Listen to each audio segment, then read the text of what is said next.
Welcome back students, આપ સૌનું આપણી યુટ્યુબ ચેનલમાં હાર્દિક સ્વાગત છે। વિદ્યાર્થી મિત્રો, પ્રખરતા શોધ કસોટી 2024માં તમને જે ક્વેશ્ચન પેપર નંબર 2 આવશે એ કેવું આવશે, કેવા પ્રકારના પ્રશ્નો પૂછાશે, એના માટેનું એક નમૂના પેપર અથવા સિમ્પલ પેપર તમારી સામે આ વિડીયોમાં આપણે રજૂ કરીશું। તો પ્લીઝ વિડીયોના અંત સુધી જોજો। અને આ સેમ્પલ પેપર ગુજરાત સેકન્ડરી અને higher secondary education board Gandhinagar દ્વારા જ પ્રકાશિત થયેલું છે, જે 100 માર્ક્સનો હશે અને સમય પણ તમને કેટલા કલાકનો મળશે? 2 કલાકનો મળશે। આની પહેલાંના સેમ્પલ પેપર 1 જોવાનું જો બાકી રહી ગયું હોય તો આ વિડીયોના નીચે તમને લિંક આપેલી છે, ત્યાંથી તમે જોઈ શકો છો। તો પેપર નંબર 2ની અંદર તમારા 3 સબ્જેક્ટ રહેશે: ગણિત 40 માર્ક્સ, વિજ્ઞાન 40 માર્ક્સ અને મેન્ટલ એબિલિટી માનસિક ક્ષમતા 20 માર્ક્સ। તો આની અંદર તમને કેવા કેવા પ્રશ્નો હશે અને સાથે સાથે તમારે એ પણ નોટિસ કરવાનું છે કે કયા ચેપ્ટરમાંથી કેવા પ્રકારના પ્રશ્નો પૂછાયેલા છે, જેનાથી તમને એક આઈડિયા આવશે કે મારે કેવા કેવા પ્રશ્નોને વાંચવા છે। તો વિદ્યાર્થી મિત્રો, વિડીયોને લાઇક અને શેર કરવા ન ભૂલતા। ચેનલ પર નવા હોય તો આપણી ચેનલને સબસ્ક્રાઈબ કરી બાજુના બેલ આઇકોનને પ્રેસ કરજો। ચાલો તો શરૂઆત કરીએ। તો શરૂઆત ગણિતથી થઈ છે। સૌપ્રથમ તમને ગણિતના પ્રશ્નો આપેલા છે, જેમાં તમારી સંખ્યા પદ્ધતિ છે, એના પછી બહુપદી છે, બરાબર, યામ ભૂમિતિ છે, સુરેખ સમીકરણ છે, એના પછી યુક્લિડની ભાગ પ્રવિધિ અથવા યુક્લિડનું જે એક ચેપ્ટર આવે છે એને લગતા પ્રશ્નો તમને પૂછાયેલા છે। એના પછી ચતુષ્કોણના આધારે, ત્રિકોણના આધારે પ્રશ્નો પૂછાયેલા છે। એના પછી વાત કરીએ આગળ સમબાજુ, લંબચોરસ, સમલંબ, સમાંતર બાજુ, પછી સમાંતર બાજુ ચતુષ્કોણ, એના પછી વર્તુળના લગતા પ્રશ્નો છે। તો ખાસ આવા જે ચેપ્ટરો છે એના ઉપર તમારે વધારે ધ્યાન આપવાનું રહેશે, વધારે ફોકસ કરવાનું રહેશે। તો અહીંયા 40 પ્રશ્નો સુધી પૂર્ણ થાય છે, છેલ્લે સંભાવનાના આધારે પ્રશ્નો છે તમારા।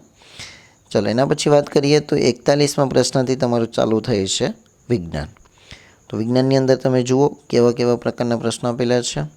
ખાસ તમારે વાંચતા જવાનું છે વિડીયોને સ્ટોપ કરીને, અને શક્ય હોય તો આ પેપરનું તમારે જાતે સોલ્યુશન પણ કરવાનું છે, દરેકે દરેક પ્રશ્નને સરખી રીતે સમજીને અને વાંચીને, અથવા તમારા શાળાના શિક્ષકની મદદ લઈને પણ તમે આ પેપરનું સોલ્યુશન કરી શકો છો। તો જેથી કરીને તમારી એક સારી એવી તૈયારી થઈ શકે, કેમ કે હવે થોડાક દિવસોની અંદર જ આ પરીક્ષા લેવાશે। તો હવે જેટલી તમારી પેપર પ્રેક્ટિસ હશે એટલો જ તમને ફાયદો વધારે થશે વિદ્યાર્થી મિત્રો। તો ખાસ આ પેપરને તમારે સાચવીને રાખવાનું છે અને તમારે વધુમાં વધુ એની પ્રેક્ટિસ કરવાની છે।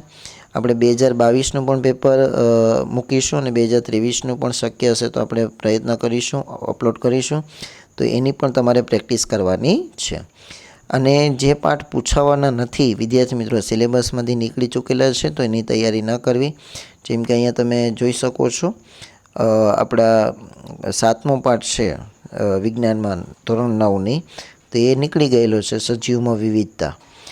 તો એ પાઠની તૈયારી ન કરવી। એના પછી આપણે આગળ જોઈએ તો 13મો પાઠ, બરાબર, તો એની પણ તમારે તૈયારી નથી કરવી, કેમ કે જો એના લગતા પણ અહીંયા પ્રશ્નો પૂછાયેલા છે। 76મો જુઓ, 77મો જુઓ।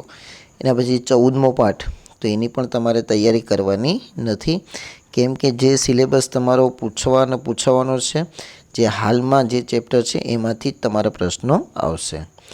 એના પછી વાત કરીએ, જો 80 પ્રશ્નો અહીંયા પૂર્ણ થાય છે તમારા। 81 પ્રશ્નોથી તમારા કંઈક શ્રેણીને લગતા પ્રશ્નો છે કે ભાઈ 3, 7, 12, 18, તો અહીંયા શું થાય છે તો કે 3માં 4 નાખો તો 7, 7માં 5 નાખો તો 12, 12માં 6 નાખો તો 18।